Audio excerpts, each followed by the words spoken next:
The night she confessed, the rain sounded like a whisper I couldn't understand. Soft, relentless, almost kind. Her name is Claire, my wife for 8 years. The woman I built a quiet life with: Saturday pancakes, late-night Netflix, small garden with dying roses we both swore to fix someday. That night she sat at our dining table, eyes red, hands trembling, and she said it like she was asking for mercy.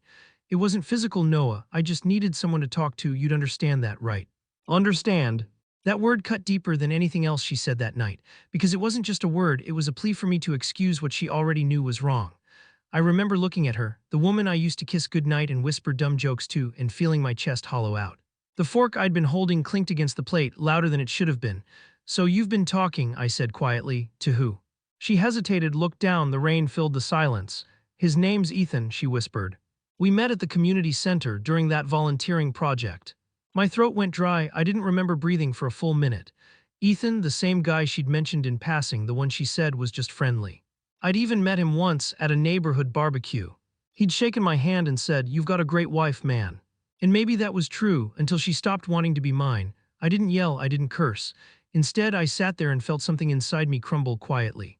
"How long?" I asked. "3 months," she said, voice barely a whisper. "It wasn't an affair, no, I swear. We just connected emotionally. He understood me." That word again, understood. I stared at her like I was trying to recognize a stranger in my own house. "And I didn't?" I asked. She looked at me with tears running down, shaking her head like she wanted to take it all back. "You did, you always did." She paused, her voice cracking. "I felt invisible, Noah. You're always calm, always steady." And I started to miss being seen. I don't know what hurt more, the fact that she said it or that I understood her too well. We had both gotten too comfortable, too quiet, too safe. She'd gone looking for something louder. When I went to bed that night, I didn't sleep. I just lay there, staring at the ceiling, listening to her sobs softly in the guest room. In the morning, the house smelled of coffee and regret. She tried to talk. I couldn't. I just packed a small bag and said, "I need space, Claire." And I left. The sound of the front door closing was softer than I expected. But inside me, everything was breaking. That was the night our story began to end. I moved into a small apartment on Willow Street, 2 rooms, one plant I kept forgetting to water. The silence was heavy but clean. For weeks I didn't speak to her. She sent messages, long ones. I read them all, replied to none. Then one night I scrolled through her Instagram, and there he was, Ethan, smiling beside her at a cafe I used to take her to. Her caption said, "Finding light again, son."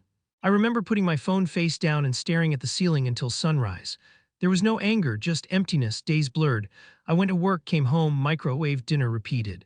Sometimes I'd catch myself reaching for my phone to tell her something, a funny ad, a random memory, and then I'd remember she wasn't mine to share it with anymore. People at work started asking if I was okay. I'd nod, smile. Pretend. Then one evening I saw them, Claire and Ethan. I was at the grocery store and there they were, holding hands near the produce aisle. She froze when she saw me, he didn't. He smiled, that polite, guilty smile people wear when they know they're the villain in someone else's story. "Hey, Noah," she said softly. "Hey," I managed. The air between us felt too still, too careful. I picked up my basket and walked away before she could say more. Behind me, I heard her whisper something to him, maybe my name, maybe nothing. That night, I didn't cry. I just sat on the floor of my apartment, surrounded by half-unpacked boxes, thinking about how fragile people can be when love turns into memory. Weeks passed, she stopped posting photos, and I started to heal slowly. I joined a weekend photography group, went running again, even started cooking. One day my phone buzzed. It was a message from her mother. "Noah, I know it's not my place, but Claire hasn't been herself lately. I'm worried." I stared at the text for a long time, didn't reply, just saved her number and put the phone away. But that night I couldn't sleep because part of me knew something was coming. It was a Friday evening when she showed up. Rain again, like the sky remembered. I opened the door and there she was, drenched, eyes red, clutching a small suitcase. "Noah, can I come in?" Her voice was so small it didn't sound like hers anymore. I stepped aside. She walked in slowly, like every step was heavy with regret. I didn't ask questions, I just handed her a towel and watched as she tried to catch her breath. "He cheated," she said quietly. "Ethan." She nodded, tears spilling. "With someone he met at work, said he wanted to be free." I felt something twist inside me, not satisfaction, not pity, just sadness. Sadness for what she'd done, for what she'd lost, for what we used to be. She sat on the couch, shaking. "I thought I could handle it, you know. I thought emotional love was still love, but it wasn't. It was selfish. I broke everything good in my life chasing something that never existed." I sat across from her, quiet. "You didn't just break it," I said softly. "You forgot what it meant to hold it." She cried harder. "I don't deserve your forgiveness." "Maybe not," I said, "but forgiveness isn't something people deserve. It's something people give when they're ready." Silence, only the sound of rain and her uneven breathing.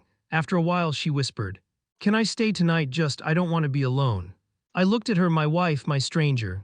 So much had changed, but her face still carried the same softness I used to wake up to. You can stay, I said finally, but just for tonight.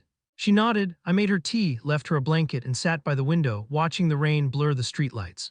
When I finally went to bed, I could hear her crying softly in the living room.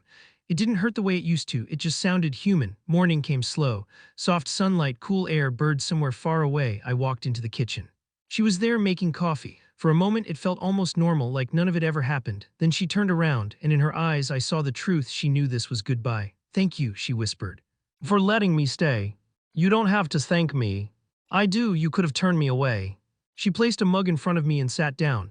I keep replaying it in my head, she said, how I ruined us. I thought I was missing something, but it turns out I just stopped trying. I looked at her, really looked. She wasn't the same woman I'd married, and maybe I wasn't the same man she'd left. I loved you, I said quietly. I know, she replied, and I'll never stop being sorry for wasting that. The clock ticked between us. Then I said it, the words that had been waiting to be spoken. I forgive you, Claire. Her breath caught. You do. Yeah. But forgiveness doesn't mean we go back. It just means I can finally breathe again. Tears filled her eyes, but this time she didn't cry. She just nodded slowly, understanding. I walked her to the door. The same door I'd walked out of months ago, only this time I was the one staying behind. As she stepped outside, she turned and said, I hope you find someone who sees you the way I should have. And I hope you see yourself the way I used to, I replied. She smiled through tears, then walked away. The house was quiet again, but this time the silence didn't feel empty. It felt peaceful. I made my coffee, opened the window, and let the morning air in. And for the first time in a long time, I didn't feel broken, just free. Sometimes love ends not with anger, but with acceptance. And sometimes walking away isn't the end of love. It's the beginning of healing.